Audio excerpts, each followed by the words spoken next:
नमस्ते, आप सभी का स्वागत है। बड़ी खबर आ रही है। समाजवादी पार्टी ने जिस तरह से एमएलसी के जो 2 सीटों पर उपचुनाव हो रहे हैं, दलित और ओबीसी कार्ड खेला है। समाजवादी पार्टी ने कौशाम्बी के रहने वाले रामकरण निर्मल जी को एमएलसी का उम्मीदवार बना करके जिस तरह से दलित वोट बैंक को अपनी तरफ लाने की कोशिश किया है, उसके बाद वहीं मऊ के रहने वाले रामजतन राजभर जो पूर्व में एमएलसी रह चुके हैं, ओबीसी वोट बैंक लाने के लिए जिस तरह से उनको समाजवादी पार्टी ने मैदान में उतारा है।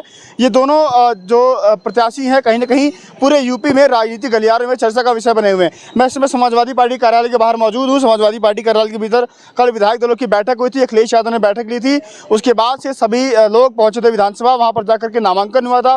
कल 18 तारीख थी, लास्ट डेट थी। उसके बाद से जिस तरह से यूपी में तमाम जगह चर्चा हो रही है कि समाजवादी पार्टी 2024 चुनाव के पहले जिस तरह से ये दोनों चेहरों को मैदान में उतार करके जो ओबीसी बड़ा तबका है और दलित जो तबका है उसका जो वोट बैंक है अपनी तरफ लाने के लिए जिस तरह तैयारी में जुटी है, वो कहीं ना कहीं देखने वाली बात होगी।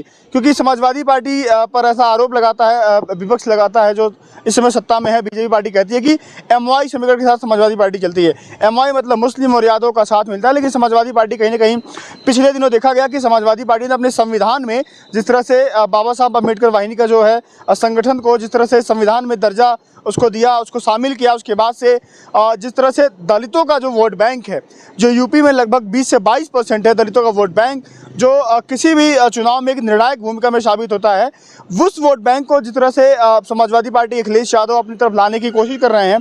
क्योंकि मायावती का यूपी की राजनीति में कहीं ना कहीं जो स्थिरता है या जो एक्टिव नहीं है, वो सक्रिय नहीं है, उसका लाभ कहीं ना कहीं तभी सभी तमाम जो पार्टियां हैं वो लेना चाह रही हैं।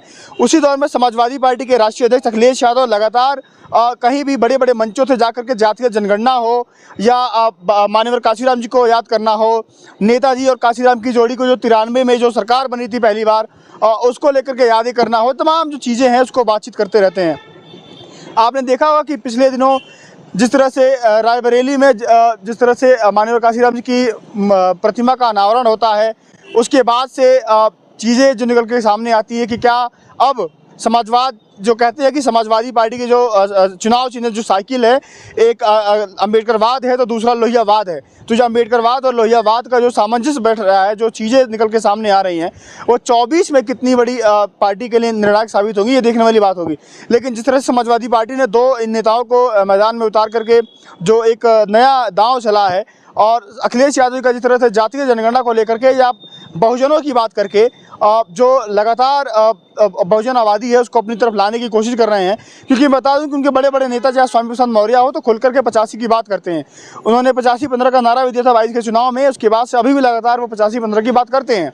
बीच में देखा गया कि शूद्रों का कितना मुद्दा आया, वो तमाम जो चीज़ें हैं वो निकल के कहीं ना कहीं 24 के चुनाव के पहले 24 का जो यूपी का जो 80 लोकसभा की सीटें हैं वो उसकी उन सीटों पर चुनाव होने के पहले जो चीज़ें हैं निकल के सामने आ रही हैं। क्योंकि यूपी में जो जातिगत समीकरण बैठाना होता है, क्योंकि जातिगत गोटियाँ जिसकी फिट बैठ जाती हैं यूपी में कहीं ना कहीं लगता है कि वो चुनाव निकाल लेगा। उसी क्रम में कौशाम्बी के रहने वाले रामकरण निर्मल जो इलाहाबाद के और बीएचयू के छात्र भी रहे हैं, वर्तमान में एडवोकेट हैं, और लोहिया वाहिनी के जो समाजवादी पार्टी की लोहिया वाहिनी एक विंग है, उसके निवर्तमान प्रदेश अध्यक्ष भी रह चुके हैं, धोबी समाज से आते हैं, एससी समाज से आते हैं, उनको मैदान में उतारना, फिर मऊ के रामजतन राजभर जी को मैदान में उतारना, कहीं ना कहीं जो पूर्वांचल बेल्ट है और ये कौशाम्बी वाला बेल्ट है, वहाँ समाजवादी पार्टी एक बड़ा संदेश और बड़ी तैयारी करने के जुगत में है। ये तमाम जो खबरें थी मैंने आपको लखनऊ के समाजवादी पार्टी के दफ्तर के बाहर से बताई। लेकिन आपका क्या राय है, अपनी राय देना मत भूलिएगा। क्योंकि 24 के चुनाव के पहले क्या समाजवादी पार्टी जो बहुजनों का जो 85% की बात कहीं ना कहीं हो रही है धीरे धीरे, और उसको लेकर के क्या सरकार बनाने में या 80 की जो लोकसभा की सीटें हैं उसमें से कितनी सीटें निकालने में सफल रहती है। आप लोग जहाँ से भी वीडियो देख रहे हैं, यूपी में या कहीं से भी जहाँ भी अलग अलग जिलों से वीडियो को देख रहे हैं, मेरी आपसे गुजारिश है कि आप लोग वहाँ से अपनी राय देना मत भूलिएगा। और ये भी बताइए कि वहाँ पर बीजेपी का क्या हाल है, क्या वहाँ पे काम धाम हो रहा है, नहीं हो रहा है, समाजवादी पार्टी कैसी तैयारी में है। अपनी जो राय है, बहुमूल्य राय है, वो देना मत भूलिएगा। अगली वीडियो में आपसे मुलाकात होगी। अभी के लिए नमस्कार।